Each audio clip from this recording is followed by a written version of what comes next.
The alien market was about to close. The sun was low, casting long shadows on the dusty ground. Merchants packed their stalls. Buyers counted their new slaves, pets, and workers. The loud voices of the auctioneer had almost grown tired. The day had been long, and almost every creature had been sold. Almost. At the center of the market stood one last cage. The metal bars were thick and strong, wrapped in glowing electric wires. Inside the cage sat a girl, an alien girl. She had bright, silver skin that shimmered under the light, her long hair dark like the night sky. Her eyes glowed red, watching every person who passed by. But her face was not sad or scared. It was full of anger. She growled at anyone who looked at her too long. She had sharp teeth, like a predator. Her claws scratched at the metal, leaving marks on the bars. Everyone knew her. Everyone feared her. "She's the wild one," a merchant whispered. "She killed her last owner," another said. "No one can control her," an old alien muttered. The auctioneer stood in front of the cage, shouting, "Last chance! Last sale of the day. A strong and rare alien girl, but dangerous. Only for the brave." No one moved. The crowd laughed and shook their heads. No one wanted her. Too dangerous. Too wild. Not worth the risk. The girl inside the cage smiled when no one raised a hand. She liked being unwanted. It meant she stayed free, even if inside a cage. Then, from the back of the crowd, footsteps echoed. A human man walked forward, calm and curious. His face was young, but his eyes looked old, like someone who had seen many battles. He wore a long coat, dusty from travel, and carried no weapons. The crowd turned to watch him. A human? Buying slaves in this part of the galaxy? That was rare. He stopped in front of the cage, standing just beyond her reach. The alien girl hissed at him, baring her teeth. But he didn't flinch. The auctioneer laughed. "You human. You're not serious, are you? Shoot, tear your face off." The human man didn't speak. He just looked at the girl, staring into her. Red eyes. She stared back, growling low, warning him to stay away. "She's not like the others," someone said in the crowd. The human finally spoke. "How much?" The auctioneer blinked. "What?" I asked. "How much for her?" The auctioneer chuckled. "You're crazy, human. She's trouble, but if you have the credits." The human pulled a pouch from his belt and threw it on the table. The heavy sound of coins filled the air. "That's enough," the human said. The auctioneer grinned wide. "You paid for your own death, human." He pressed a button. The cage door unlocked with a loud click. The girl stood up slowly. She was taller than the human had expected, her body lean but strong. Her eyes burned brighter. With a roar, she leapt forward straight at the human. The crowd gasped. Some shouted. Some waited to see blood, but the human didn't move. He stood still as the girl stopped just inches from his face. Her claws were raised, ready to strike. But she didn't. She stared deep into his eyes. There was no fear in them, no hate, just calm. "Why don't you fear me?" she asked, her voice low and sharp. The human smiled a little. "Because you're not a beast." She was confused. No one had ever called her anything but beast, monster, or curse. She stayed frozen, unsure. The auctioneer laughed louder. "Go on. Kill him, girl. Or are you already tamed?" The girl growled but didn't strike. She stepped back, watching the human with suspicion. "Come with me," the human said, turning away. She frowned. "Why, so you can chain me later?" "I won't chain you," he said. "Follow me if you want to be free." Free? That word felt strange in her mind. She didn't believe him, but something in his voice, his eyes, made her curious. Slowly, carefully, she stepped out of the cage. The crowd murmured in disbelief. No one had ever seen her walk out of a cage without killing someone first. The human didn't look back, but he knew she was following. The auctioneer shook his head. "He's a dead man walking." But the human smiled to himself. He didn't know why, but he felt the girl was more than just wild. She was a mystery, and he was ready to find out who she really was. Asterisk. The market square was still buzzing after the human bought the wild alien girl. No one could believe their eyes. The girl followed him, but she did not trust him. Her sharp eyes stayed on his back, ready to attack if he tried anything. They walked through the narrow streets of the alien city. Strange creatures watched them, past some with fear, some with curiosity. The girl stayed silent, her claws twitching. She thought, why did he buy me? What does he want? Finally, the human stopped at a quiet corner where a small fountain trickled water. He sat on a stone bench and looked up at her. You're free now, he said. She glared. Don't lie to me, human. I'm not lying, he replied calmly. I didn't buy you to chain you. Then why? She asked. Why waste your money on a beast? He chuckled. You're not a beast. No one calls me anything else. That's their mistake, he said. What's your name? She blinked. No one had asked her name in years. She almost forgot she had one. Circa, she finally whispered. He smiled. I'm Aaron. She looked away, uncomfortable. So Aaron, what do you want from me? Nothing, he shrugged. You can walk away right now if you want.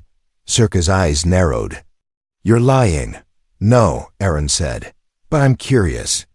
I want to know your story. I want to know why they call you wild. She felt something strange inside her chest, confusion. No one ever cared about her story. They just saw the claws, the teeth, the anger. She crossed her arms. And what if I kill you right here? Aaron chuckled. Then I'll die knowing I tried. That made her pause. He was either very brave or very stupid. Suddenly, her stomach growled. She hadn't eaten since the last owner threw scraps at her. She tried to hide her hunger, but Aaron stood up.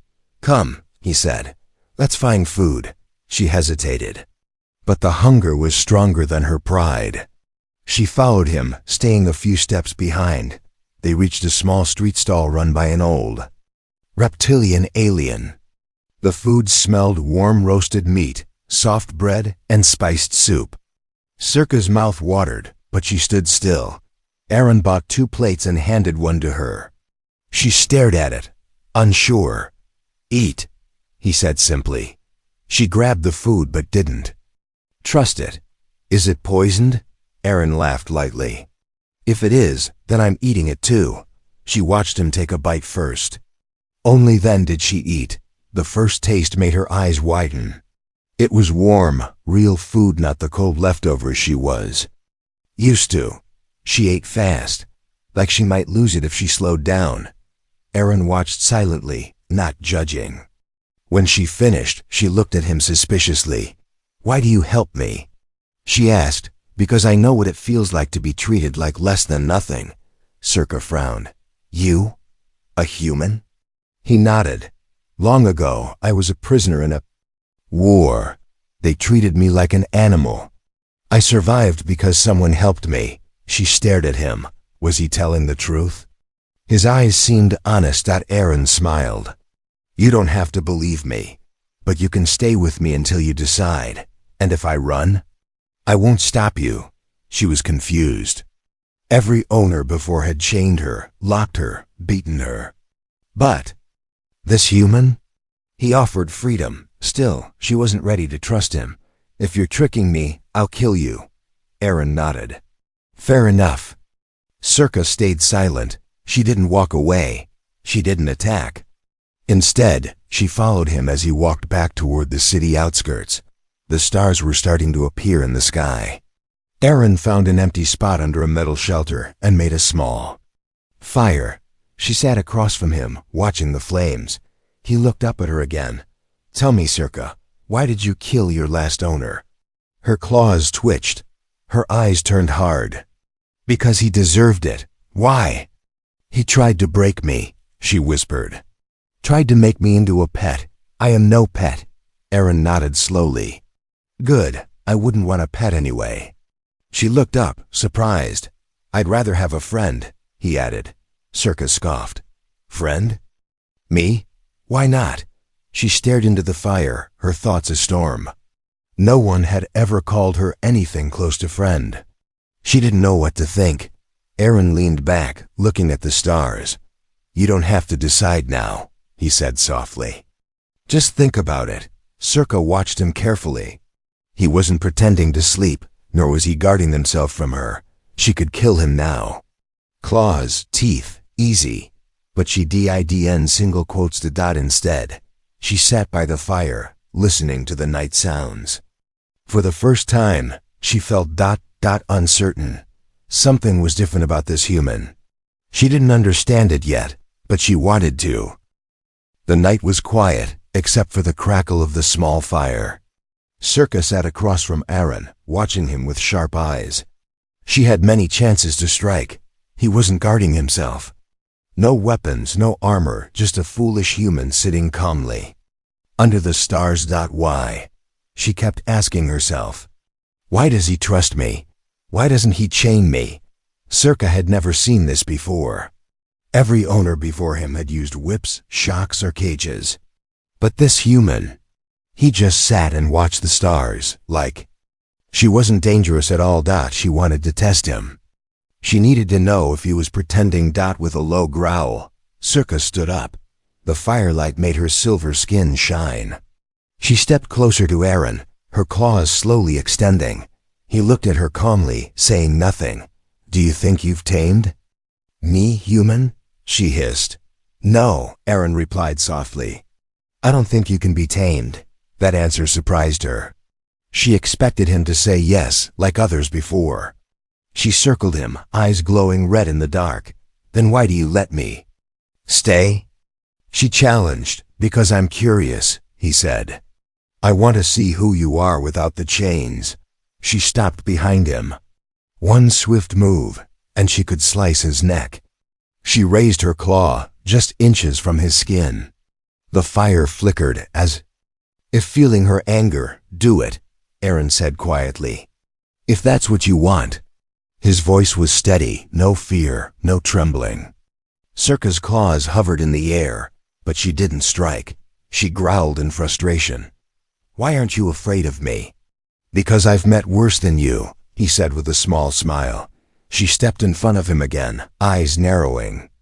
You think you know me? No, Aaron admitted, but I'd like to. Circa stared at him, her mind a storm of thoughts. Was he mocking her, or was he truly honest? She didn't know how to handle this. No one ever looked at her like that, like she was more than a beast. She sat down again, folding her legs like a child in trouble. The fire danced between them. Where are you taking me? She asked coldly. Nowhere, Aaron answered. You can decide where to go. She tilted her head, confused. You bought me. Don't you have plans? I didn't buy you to use you, Aaron replied. I bought you because no one else would. That made her quiet. She remembered the faces of the crowd. They called her cursed, untamable, worthless. Yet this human stood against them, for no reason she could understand. Circa crossed her arms. What if I stay? Aaron smiled. Then, we'll figure things out together. She laughed bitterly. You're strange, human. Most would try to chain me, and you want to figure things out? Yes. Her red eyes softened just a little. And if I kill you tomorrow, then I'll die knowing I tried. That answer again. She couldn't understand him. Fine, she said with a grin. I'll stay for now. Aaron nodded, satisfied. Good, but Circa wasn't done. She leaned forward, her sharp teeth showing. But I have rules. I'm listening. Don't touch me without my permission. Don't order me around like a master. And don't ever try to chain me. Agreed, Irene said immediately. She was surprised he accepted so easily. That's it? You'll follow my rules? Yes. She watched him closely. She wanted to catch a lie in his face, a flicker of deceit. But she saw none. He was honest, strangely honest. She leaned back, staring at the stars. She hadn't looked up in years. Every night in the cage, she only saw metal, wires, or the faces of cruel owners. Now, she saw stars. What are you looking at? Aaron asked gently. The sky, she whispered.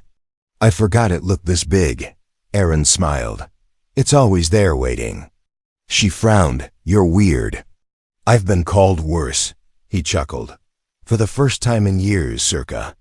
Smiled but only a little, then her face turned serious again. Don't think I'm your friend, human. I don't, Aaron replied. But I hope one day you'll think of me as one. She didn't answer. She just sat there watching the fire. For the first time in her life, she didn't feel like a prisoner. She didn't feel like a slave. She wasn't sure what she felt, but it was different. In the distance, the city lights faded as the night deepened. Circa sat beside a human who didn't chain her, didn't beat her, didn't fear her, and she wondered. What would tomorrow bring? The morning sun lit the sky in soft orange, and the cold night breeze had gone. Circa opened her eyes slowly, her body still tense even after resting. Years of sleeping in cages had made her sleep light and uneasy, but this morning felt different. There was no cage, no chains, no cruel voice calling her to wake up. Instead, there was the crackle of an old cooking pot over the fire, and the smell of warm broth filled the air. She looked up and saw Aaron sitting by the fire, stirring the pot. You're awake, he said with a small smile. Circa sat up quickly, still cautious. You didn't run. Why would I? Aaron chuckled. I'd rather have breakfast. She sniffed the air. The smell was inviting, but she didn't trust it yet. What did you put in it? Just herbs and dried meat, he replied. Nothing to poison you, I swear. She stared at him hard. You could still drug me. Aaron shook his head. If I wanted to trap you, I wouldn't need drugs. You'd kill me before that. Circa couldn't argue with that. She was faster, stronger. If he betrayed her, she'd tear him apart. She slowly crawled closer, watching every move he made. Aaron poured some of the broth into a small bowl and placed it between them. Eat if you want, he said simply. She grabbed the bowl, sniffed it, and then sipped carefully. It was warm and tasted better than she expected. She finished it quickly. Aaron smiled. See, no tricks. Circa wiped her mouth and looked away. You're strange, human, always smiling like a fool.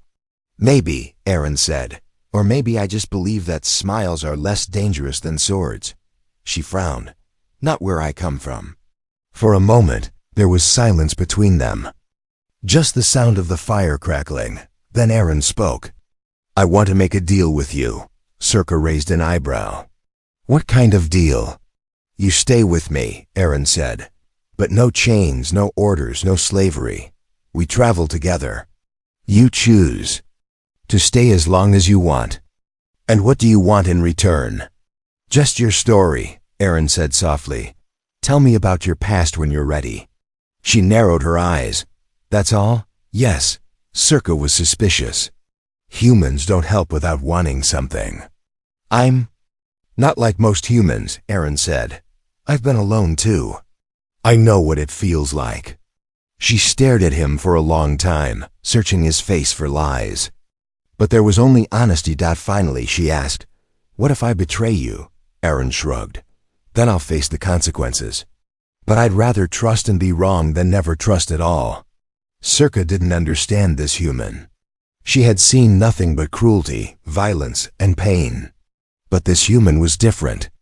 He treated her like an equal, not a tool. Fine, she said. I'll stay for now. That's all I ask. She crossed her arms. But if you lie to me, I'll kill you. Aren smiled. Deal. They packed their things, Aaron with his small bag, and Circa with nothing but her sharp claws and instincts. They walked side by side out of the city ruins, heading toward the hills. Along the way, Circa noticed how different Aaron was. He greeted others on the road with a nod, helped an old trader lift a heavy crate, and even gave food to a stray animal. Why do you help strangers? She asked. Because kindness costs nothing, he replied. She shook her head. That's how you get killed. Maybe, he said, but it's how I choose to live. His answer bothered her. She couldn't understand it. Where she came from kindness was a weakness. As they walked, Aaron hummed a tune, a soft, almost forgotten melody. Circa listened, curious. What is that noise? She asked. It's called humming, Aaron chuckled. A song from my home. Songs, she repeated. We didn't have songs in the cages. Aaron looked at her with sadness in his eyes.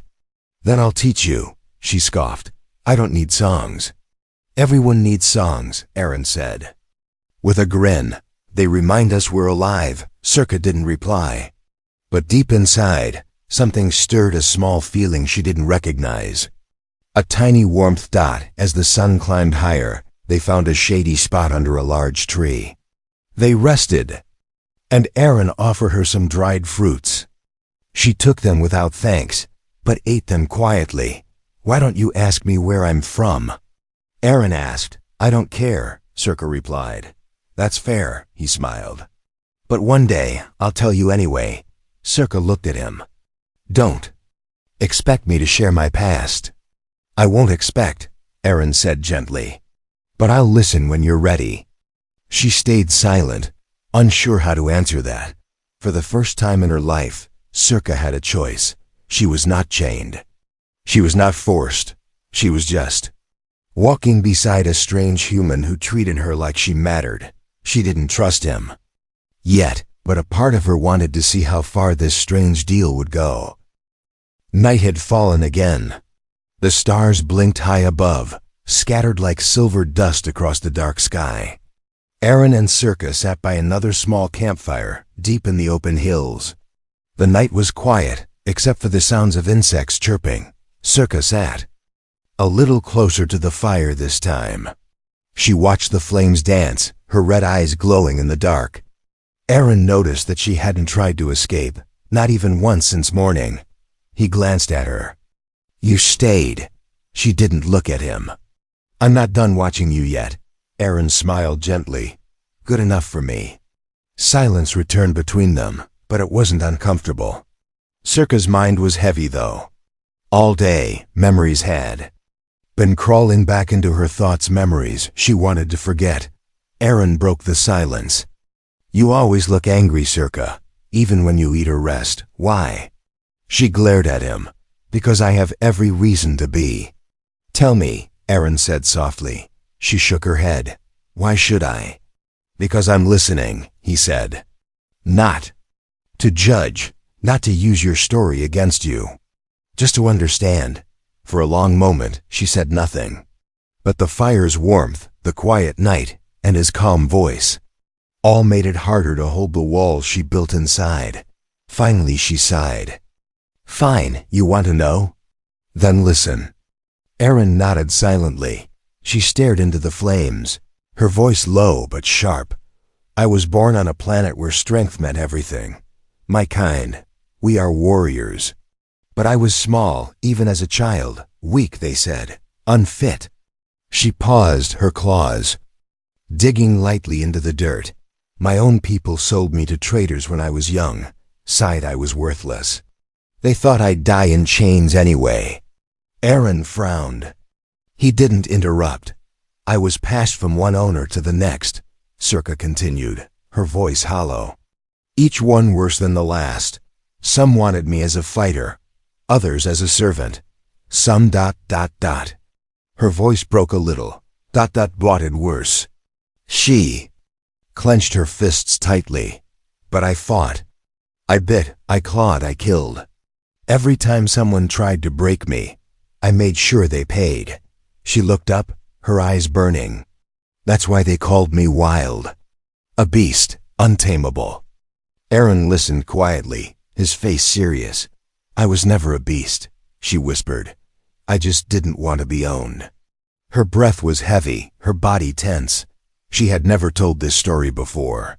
No one had cared enough to ask. Aaron spoke gently. You survived, she scoffed. Barely. No, Aaron said firmly. You're still here. That counts. She looked away, uncomfortable. Why are you even listening? You're just a human.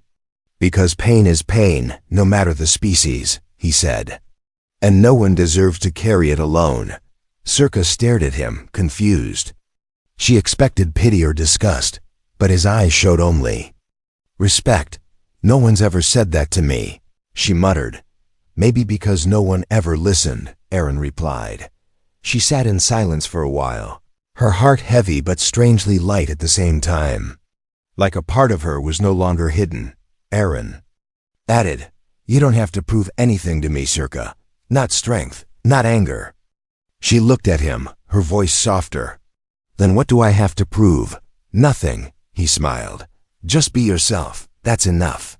The fire crackled between them. The night wind blew gently. For the first time, Circa didn't feel the need to hide behind her rage. She asked quietly, "And you?" "What's your story, human?" Aaron chuckled. "That's for another night." She gave him a sharp look. "You make me tell mine but hide yours? Fair point," he said with a grin. "Next time." She shook her head, but a small smirk appeared on her face. It felt strange to her, this lightness inside. It wasn't happiness, not yet, but it was different. As they lay near the fire, she looked at the stars again. She wondered if somewhere out there, her people even remembered her. Or if she was already forgotten, but next to her, there was someone who didn't forget her story. Someone who listened. And for the first time in her life, Circa didn't feel like a beast, she felt like a person. Sleep came easier that night. Morning arrived softly. The sun climbed over the hills, painting the sky with shades of gold and pale blue. Birds chirped gently in the distance. Circa opened her eyes, feeling the warmth of sunlight on her face. For a moment, she forgot where she was. No cage above her, no cold metal floor beneath her. Just the soft earth, the open sky, and the smell of morning. She sat up and saw Aaron already awake. He was fixing his boots, humming the same quiet tune she heard before.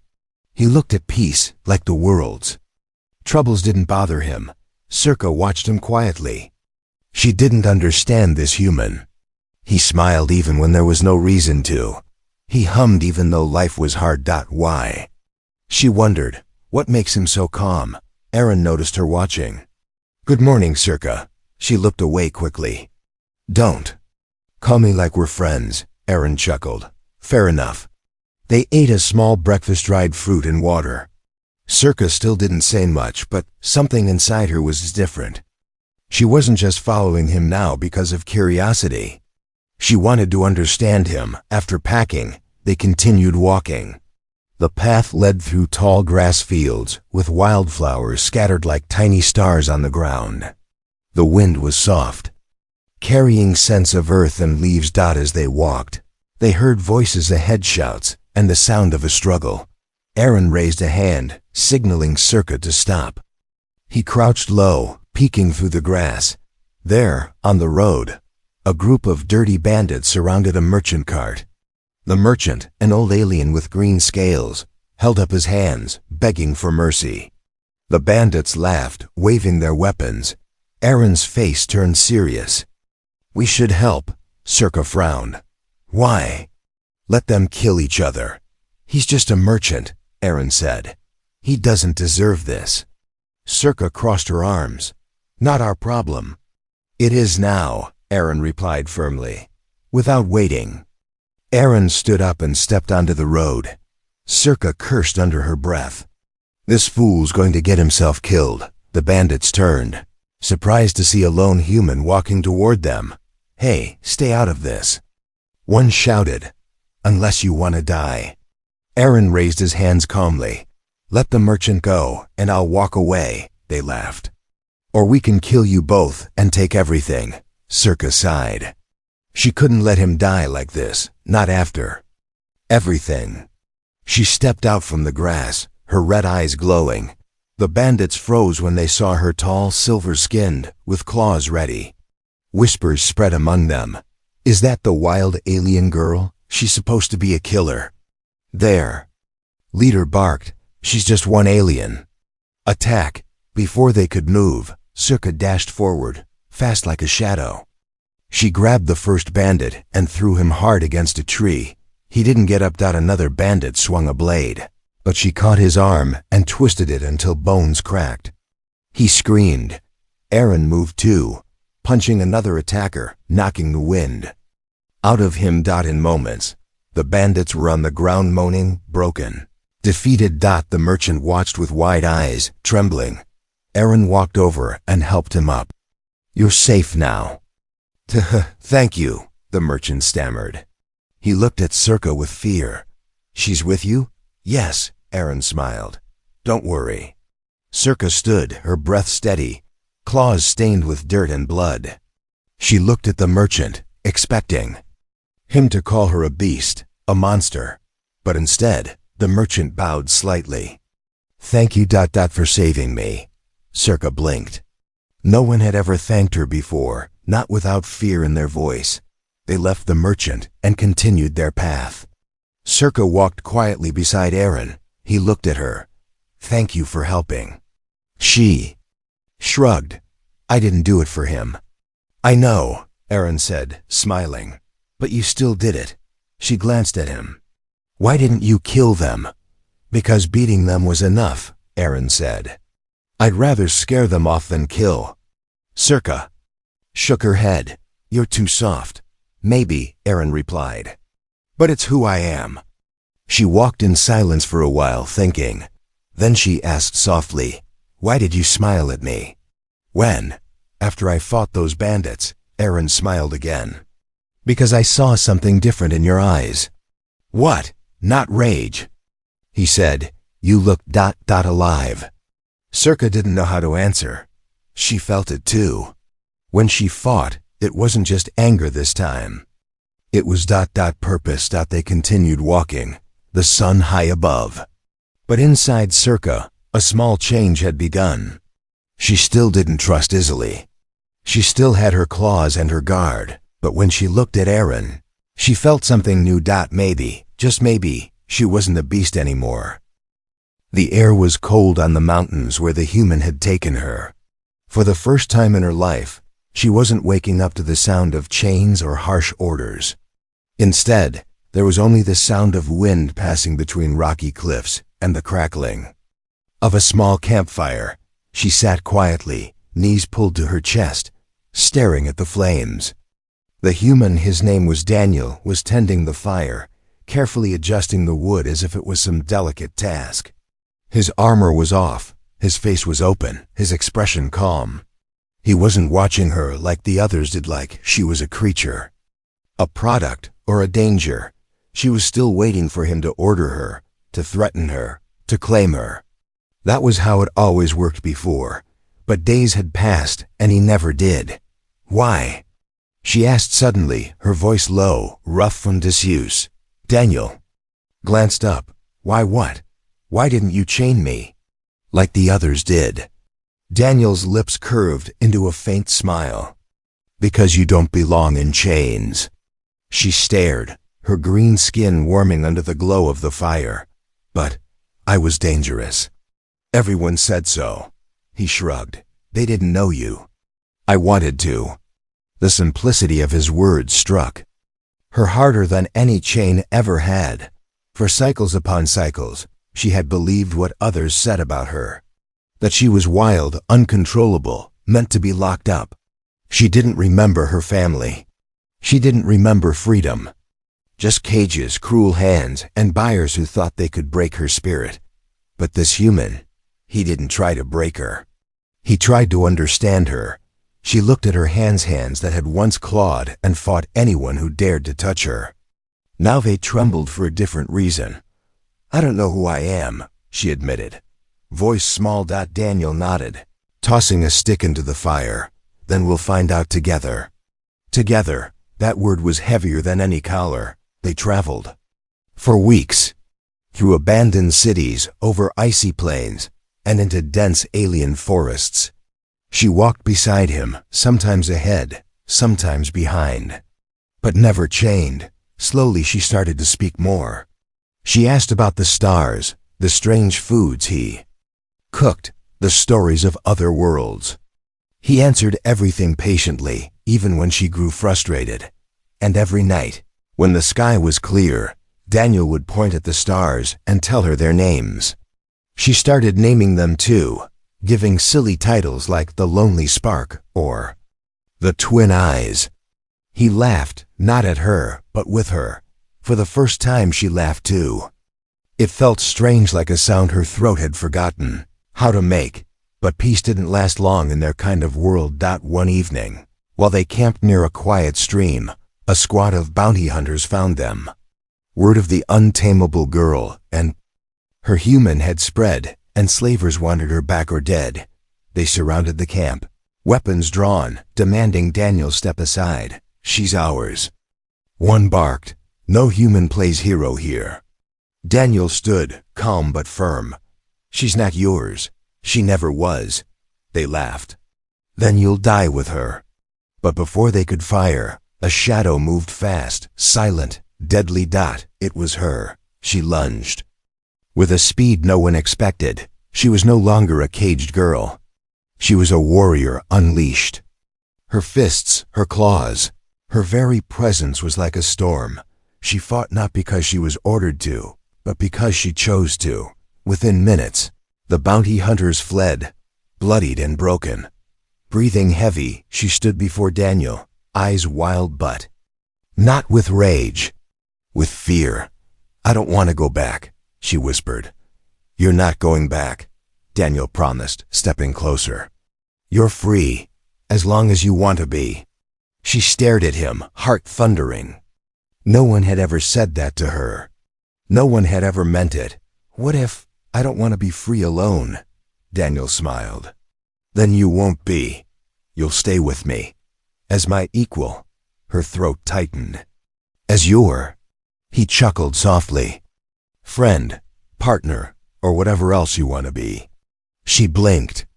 No one had ever let her decide who she wanted to be.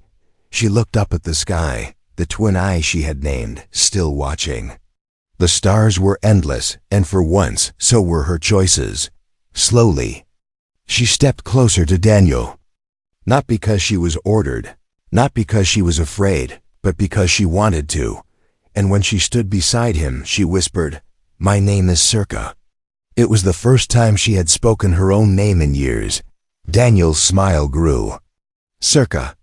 That's a strong name. She smiled back, awkward but real. The last chain had finally broken. Together, they stepped forward into the night, not as captor and captive, but as two souls who had chosen each other. And among the stars, Circa was wild no more. She was finally home.